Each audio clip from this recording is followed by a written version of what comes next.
Why is it that some people are getting rich while you're getting poor during a recession? It doesn't seem fair, does it? You might think it has something to do with your social class or your level of intelligence, but believe it or not, it has less to do with that and more to do with how you prepare yourselves in these situations. So the truth is, a recession is actually an incredible opportunity to create long-term wealth and not be fearful for most people if they take the right route. I'm Alex McFadden, and I've helped over 3,000 families achieve a better future by restructuring their wealth with their mortgage financing. Today, I'm going to teach you everything I've learned in the last decade about not only how to survive a recession, but actually how to thrive in it. By the end of this video, you're going to understand the 3 different elements of thriving in a recession and taking control of your finances to put you in a better position for your future. We'll cover smart investing, strategic financial moves, and the essentials you need to prepare in this type of environment. Let's get into it. The first and most important part about prepping yourself in these environments is your mindset.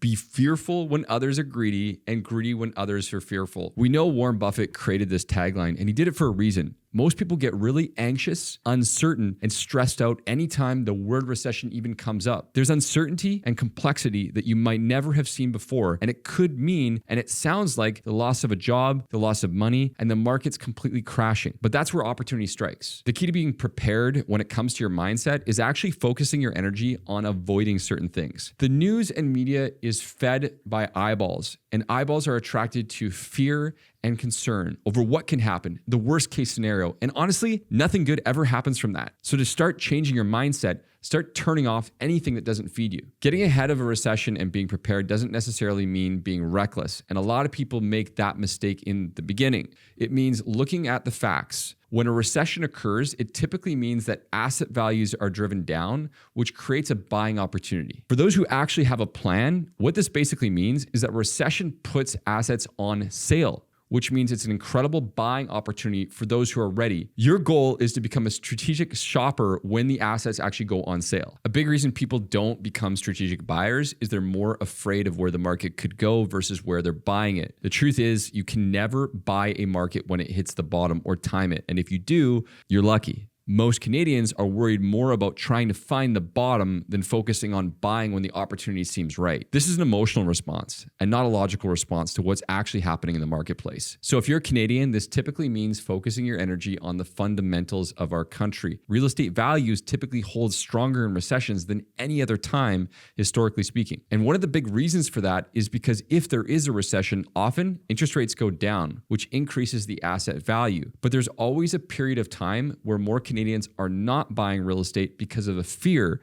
Remember, the emotional response. So the obvious first opportunity is buying stocks at a discount. And that's probably one of the easiest ways that you can get into the marketplace with very low friction. You don't need to borrow money. You've got money available for you. This is what you should look for. I'm talking about blue chip stocks like the TSX here when I'm considering looking at investment opportunities. Other really obvious sectors to look at would be Canadian banking. They've got a strong history, and there is no way that we're seeing Canadian banks fall off that map. Basically, in summary, when you're looking at different types of stocks, you should be considering fundamentals and industries that are proven and have been around, that have taken a hit because of the quote unquote recession. If you're just getting into investing, you should consider DCA, which is dollar cost averaging. This is one of the fundamentals of investing in the markets. This means investing in the markets at regular interval times. So for example, you might dollar cost average every single day for 30 days. This means that every single day you invest the same amount of money over a 30-day period instead of trying to pick one single day that you invest all of your money. It spreads the risk and gives you greater opportunity to take advantage of the market as it's moving. And for Canadians, you should definitely be taking advantage of this time on some of your tax-free vehicles, like your TFSA and your RRSP. These are so commonly used the wrong way and missed out on. Now is the time to use these assets to your advantage. So think about it this way. If you're acquiring a Canadian stock, which should have been $50 pre-recession at $30 a share, then you're getting a massive amount of value in a place where you know that it's likely to recover. And in most circumstances, in most recessions, it does relatively quickly. The key though is to think about this over the long term and not the short term. I touched on this previously before, but considering real estate as a part of your portfolio in these types of markets is almost a must. The key though is you have to be strategic in a recessionary environment to where you're buying and what you're buying. As we've already seen in Canada in 2025, this type of environment leads to a recessionary measure in the housing market, but it doesn't necessarily mean house prices will fall off a cliff. There's a general baseline that most properties will sell for, But because you see more properties on the market and more listings, it creates more buyer opportunities, which means essentially you can get better value and find more unique opportunities than ever before. If you're someone who's adding value to properties, this is a huge benefit. Or if you're buying in an area where you can long-term hold, even better, because there's more to choose from and you can take more time to evaluate your position. The big keys to buying real estate in this type of environment include making sure that you actually have a healthy income and you're in a good position financially. Real estate is not a liquid asset, so you have to make sure that this is something that you can hold long-term.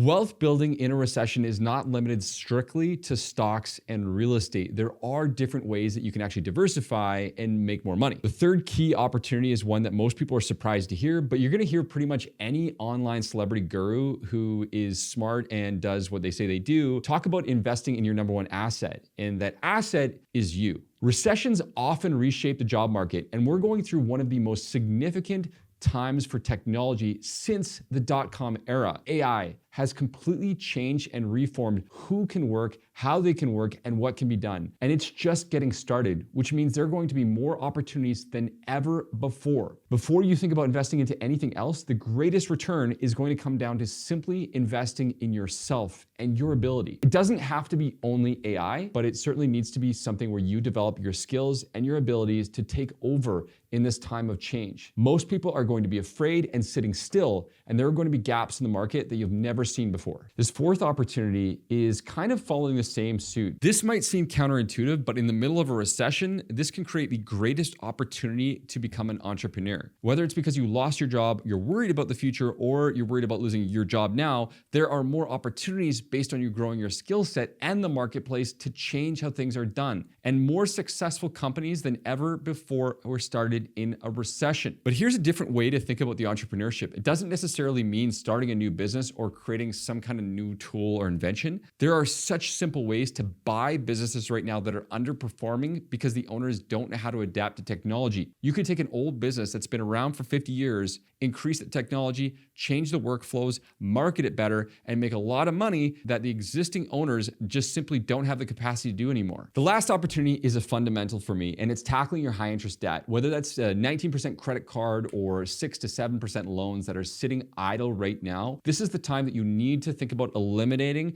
and focusing on what matters. And that means opening up your cash flow by paying off this high cost debt and setting yourself up for success as it relates to your overall financial picture. This actually significantly fortifies your financial situation, and it puts you in a better position for long-term success. I'd say as a bonus, during these times, even though you're thinking about investing in yourself, investing into the market, investing into real estate, you should really think about your current financial position to make sure that you actually have 3 to 6 months of savings. You should make sure that you have access to a home equity line of credit or liquid investments just in case for these specific purposes. This is a huge topic, and every single one of these topics should deserve its own video. Each Canadian journey is absolutely unique, and we need to be considering that when we're looking at our own options. But the key is that you don't want to stay silent during a recession, and you need to take action. If I gave you any financial insights or you found any of this information valuable, just do me a favor and hit that like button, subscribe on the other side. And if you'd like to find out more about exploring your financial goals as it relates to your mortgage or real estate, reach out to my team and I so we can see if we're a good fit to work together.